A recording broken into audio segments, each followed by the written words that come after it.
Imagine a quiet, sunny afternoon in Jackson, Mississippi, disrupted by a mysterious kidnapping that shook the foundations of high society. This is the unsettling story of Annie Laurie Herron, a prominent socialite whose life was steeped in luxury and visibility. Married to the successful businessman Robert Herron, Annie Laurie was well known for her philanthropic endeavors and her role as a pillar in the community. It was during the summer of 1988 when the unexpected struck. On a day that began like any other, with clear skies and the buzz of everyday life, Annie Laurie vanished from her upscale home. The only clue left behind was a cryptic ransom note demanding actions from a dozen individuals linked to a photography business once led by her husband. This note, puzzling and ominous, did not specify conditions for her safe return, plunging the local community into a whirlpool of fear and speculation. Annie Laurie's sudden disappearance left behind nothing but a cryptic ransom note and a community gripped by fear and confusion. In the wake of Annie Laurie's disappearance, a peculiar ransom note surfaces, deepening the mystery. Found neatly placed on the Herron's dining table, this note was not your ordinary call for a hefty sum. Instead, it demanded restitution from 12 individuals linked to a photography business recently chaired by Robert Herron. Oddly, this list included both current and former associates, some of whom had left the business under less than amicable circumstances. The handwriting was meticulous, almost printed, with each letter sharply defined as if to emphasize the seriousness of the demand. However, what baffled everyone was the complete lack of specific instructions for ensuring Annie Laurie's safe return. No meeting point, no time, no drop-off details. It was as if the author wanted to provoke fear and confusion rather than secure a straightforward exchange. The ransom note, cryptic and demanding, set a chilling tone for the investigation that was about to unfold. As the ransom deadline loomed, local law enforcement and the FBI joined forces, racing against time. The initial steps were methodical and frantic. Officers canvassed the neighborhood while FBI agents pored over Annie Laurie Herron's personal and professional life. The community of Jackson, Mississippi reacted with a mix of shock and fear. Annie Laurie was a well-known figure, her disappearance sending ripples through the social circles of the city. Local news outlets picked up the story, and soon it was on every TV screen and newspaper front page, increasing the pressure on the authorities to bring her home safely. As the investigation unfolded, Alfred Nguyen emerged as a person of interest. His history with the Herron family was complex and bitter.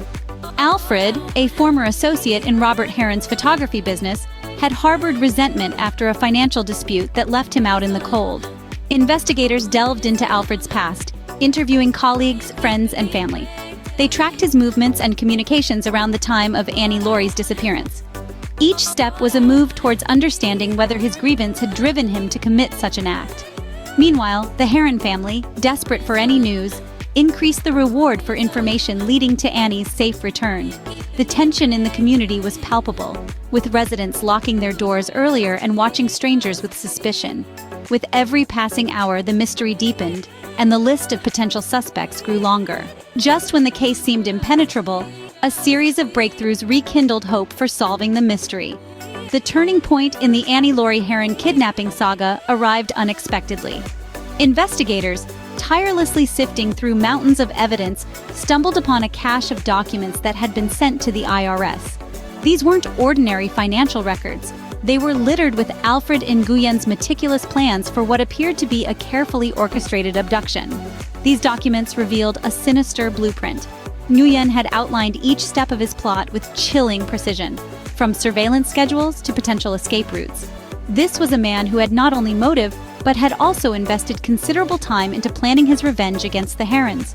But what truly tipped the scales was the testimony of Nguyen's ex-girlfriend. A woman once entwined in his life came forward, driven by a blend of fear and guilt. She painted a portrait of Nguyen as a man consumed by bitterness and resentment towards Robert Herron. She recounted instances where Nguyen expressed his disdain for Herron, blaming him for a series of professional setbacks that had left him disgruntled and vengeful. Her insights were invaluable. She described Nguyen's increasing obsession with exacting revenge, which spiraled into the formulation of a kidnapping plot. This testimony not only corroborated the detailed plans found in the IRS documents, but also provided law enforcement with the psychological profile necessary to understand the depths of Nguyen's motivations. The evidence and testimony combined painted a disturbing picture of premeditation and malice. It became clear that Nguyen had not acted on a spontaneous impulse, but had developed a vendetta that culminated in the criminal act against Annie Laurie Herron. These revelations brought a new focus to the investigation, centering it squarely on Nguyen's sinister plot.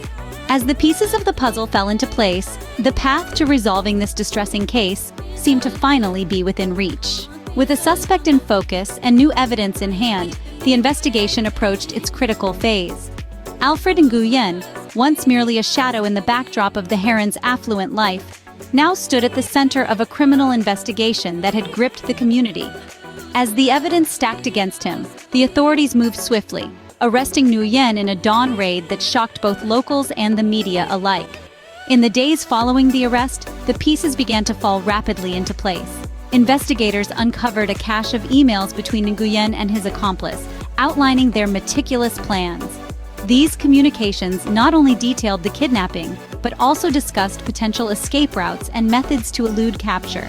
The digital trail was damning, and it painted a clear picture of premeditation and malice. The impact of these revelations on the Herron family was profound. Once held in the grip of uncertainty and fear, they now faced the unsettling reality of betrayal by someone they once considered part of their broader social circle.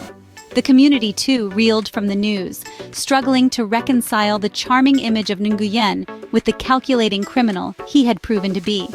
Further searches led to the discovery of physical evidence that sealed Nguyen's fate. Hidden in a rented storage unit were items belonging to Annie Laurie, alongside detailed notes and maps related to the Herron residence. This discovery was the linchpin that turned the case from a complex mystery into a clear narrative of abduction and planned ransom. As the trial date approached, the evidence presented painted a chilling portrait of a man driven by vengeance. Nguyen's motivations were laid bare, a mix of personal vendetta against Robert Herron and a twisted desire to disrupt the lives of those he envied. The prosecution argued not just for justice for Annie Laurie, but also for the restoration of peace to a community shaken by the audacity of the crime. As the final pieces of the puzzle fell into place, the sinister nature of the crime fully emerged, revealing a tale of deceit, manipulation, and revenge. As the gavel fell on the case, the community and the Herron family began to seek closure from the traumatic events. Alfred Nguyen, the architect behind the harrowing kidnapping of Annie Laurie Herron, faced the full weight of the law. His conviction brought a tumultuous chapter to a close, not just for the Herron family, but for the entire community that had been held in suspense. The sentencing of Nguyen was not just a legal resolution, but a moment of profound reflection for all involved. It served as a grim reminder of the vulnerabilities that exist even among those who seem the most secure. Annie Laurie Herron, a woman from a privileged background, became an emblem of how personal safety can be compromised, how trust can be shattered in the blink of an eye. For the local community, the impact of this case was profound. A veil of vulnerability had been draped over what many considered a safe and close-knit community. The fear that gripped Jackson in the wake of Annie's disappearance was palpable, and it lingered long after Nguyen's sentencing. It sparked a crucial conversation about community safety and the measures needed to protect its members from such unforeseen threats. Moreover, this case highlighted the broader societal implications concerning trust and security. It forced a reevaluation of how well one truly knows those around them, and the potential for hidden animosities to culminate in drastic actions. The fact that personal grievances and vendettas could escalate to such a destructive conclusion is a chilling thought that resonates far beyond Jackson, Mississippi. As the years have passed, the story of Annie Laurie Herron and the subsequent investigation have been dissected and discussed in myriad forms, serving as a case study in criminal justice courses and in discussions about societal safety. The lessons drawn from this case continue to influence security protocols and personal safety measures.